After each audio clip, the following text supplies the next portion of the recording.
Welcome to the unboxing video for the laboratory kits for ENME 471 Heat Transfer Fall 2020. So what I'm going to be doing, I'm going to be taking this kit that you should now have, and we're going to be unboxing it and looking at all of the contents to ensure that you have everything that you should in your kit. So we'll begin by opening the kit, and what you should have at the beginning, you'll see a temperature sensor on the top. We'll be using this in most of our experiments. This one has a clock on it, and so when you're doing your time-lapse videos, you'll be monitoring the clock on this temperature sensor, and you'll notice when you power it up, it is able to measure both the internal temperature to the HTC2 as well as the external temperature, which is on the NTC sensor on the back here. And so there we can see it. That is the HTC2.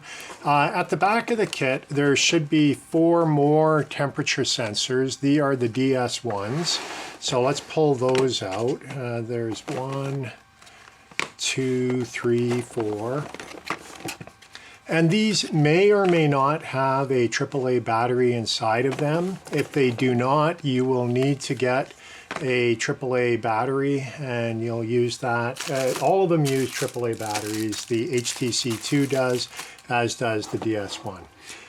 Okay, so that is the temperature sensors. Your kit should also have one of these. This is a 10-inch long, 1/2 inch in diameter copper pipe, and it has threaded fittings at the end that have been soldered on. They're sweat fittings is what they refer to them as. And you will either have brass, as shown here, or some of the kits may have been distributed with this type of a fitting as well. And so this is a copper fitting or a brass fitting. Either will work fine for the experiments that you're going to be conducting. So that is the second piece beyond the temperature sensors that we have. And then what you'll have is a flexible hose. This is 2 feet in length and 24 inches, and it has threaded brass couplings that you'll be connecting to some of the plastic fittings that we have within the kit. So let's set that off to the side. Now we go into the smaller box, the smaller shoe box. First of all, you'll notice that this larger box has one hole that is roughly 1/2 inch in size, a little bit bigger, and this is going to be your constant head tank. We'll be doing an experiment where this is up higher, and then we'll have the pipe inside of this shoebox at a lower elevation, but this is what is going to provide the pressure to drive the flow through this pipe for that experiment. That will be the third experiment that we'll be conducting. So we'll put that off to the side. Now, the smaller shoebox, first of all, you'll notice it has 2 holes, one on either side, and that is where we will be connecting to this copper pipe in the third experiment. But let's open this up and see what we have with the contents. So on the right-hand side of this kit, at the top, first of all, you should have a little Ziploc bag.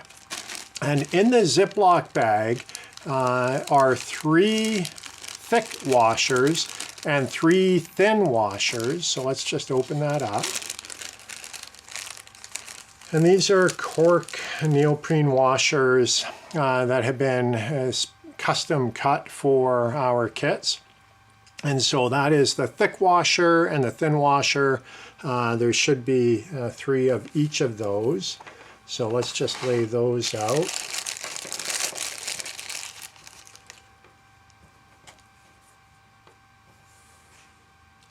The other thing that you will notice inside of the Ziploc bag are these 2 black strips. Now you might be wondering what these are for. These are going to save your fingers as you go through the experiments. These are basically the things that you use for opening jars in the kitchen, same sort of material, and this is going to be very useful for when you put a fitting onto a pipe and you find that it's too tight to take off. So what you do is you put one of the black grippies on one part and one on the other, and it's much simpler to take apart. And you will also be using it from time to time to insert the temperature sensors into the PVC pipe. So you should have 2 of those. And the last thing that you should have is this really, really thin little label here.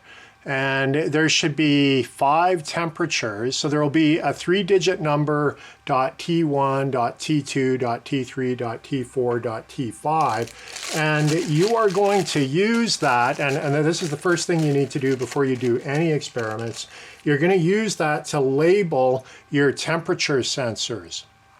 And so the reason why this is critical is we have 3 or 4 of the exact same DS1 sensors, these, and they will have different characteristics. And so you don't want to get those characteristics confused after you do your first calibration experiment in experiment 1.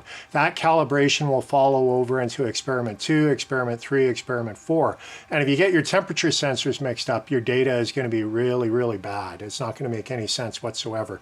So the first thing that you're going to need to do is very carefully take scissors and cut on the label. So you'll want to cut the T1, the T2, the T3, and I put little boxes around it to make it a little easier for you to see where to cut.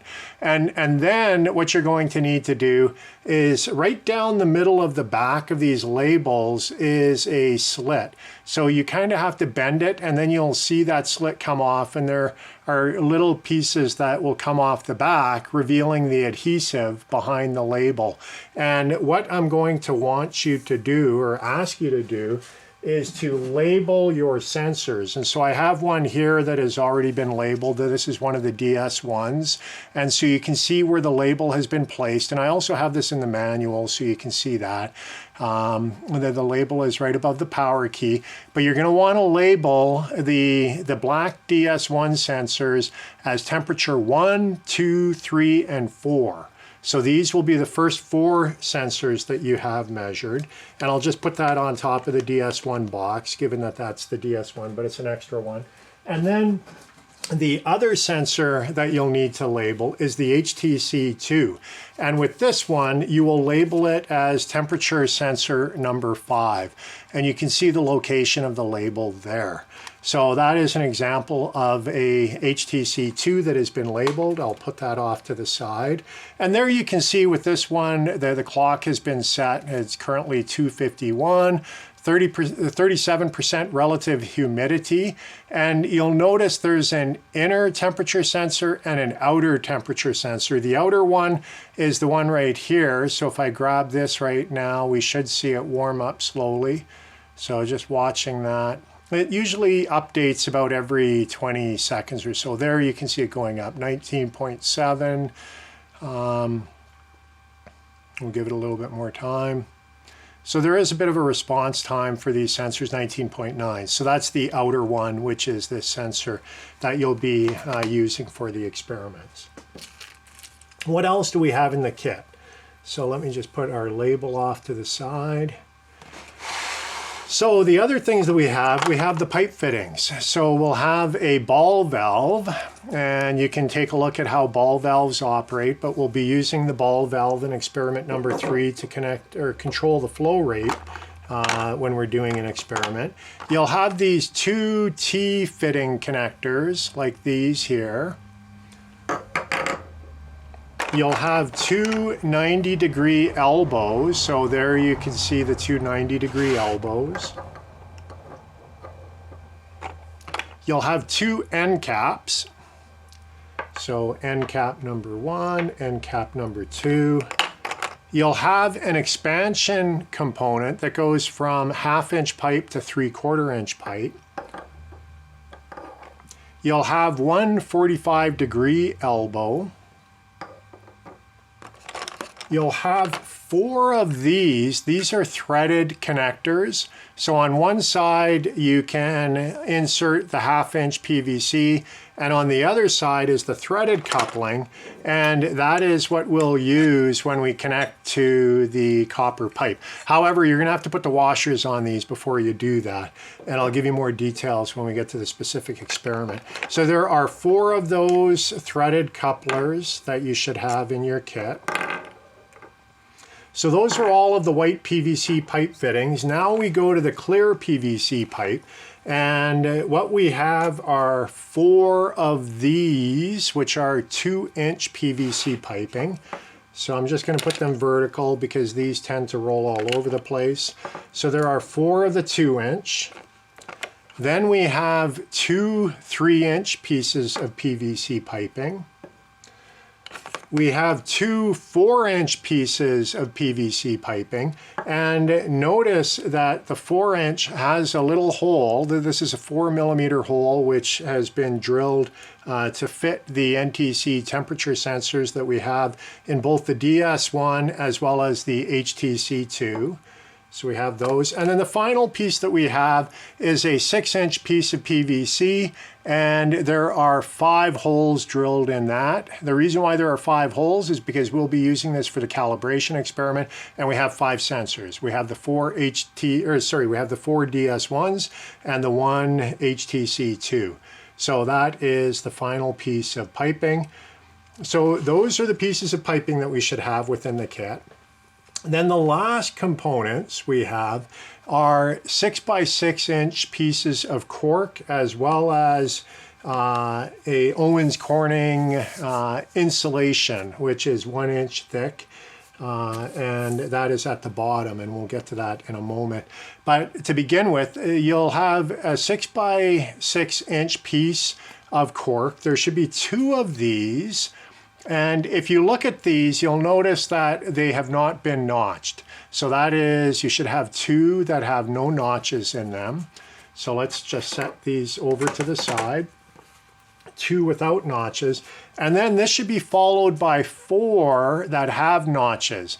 And the reason why you have the notch here is we're going to be putting the NTC sensor in there. And so that notch has been routed, or using a router. It has been cut into the cork so that the wire leads can come out without increasing the thickness. What we're going to do is we're going to be sandwiching these together, and we'll be using this in the second experiment when we look at Fourier's law. So there's 1, 2, 3, and the 4th one. There should be 4 of those in your kit that have notches. So 2 without notches and 4 with. Now the one thing about this cork, it's a little messy. It comes from Portugal, where most cork does come from. I don't know if they roasted it or something. It does have kind of an odd odor to it, and it tends to shed a little bit. When I was cutting these, I vacuumed them as much as possible, but you'll still find remnants in your kit, so you're going to be cleaning up for those. Now the last piece that we have is the foam. This is the Owens Corning foam, 6-inch by 6-inch piece, and it's 1 inch thick. And we're going to be using this in the second experiment where we investigate Fourier's law. So essentially, if we were to look at all of the equipment we have here, it is going to be used for all of the experiments that we're going to be doing. Some experiments will use some components, some will use others. But anyways, that should be everything that you have in your kit. And anything else that I should cover? I'm just trying to think here. One thing I should mention is that the sensor head on this DS1 is slightly different from what you'll have in your kit. This was an early version. And the ones that we've received have the 4mm NTC sensor. This one has an NTC sensor, but it's shrouded in a plastic. And this one is also a little bit bigger on the HTC2, so that's a little bit different. I think this was a 5mm, and the ones we ordered were the 4mm to be compatible with the DS1. So that is your kit, and I guess now what we can do in the next video, what we'll do is we'll move into the first experiment, which will be the calibration of our sensors. Thank you.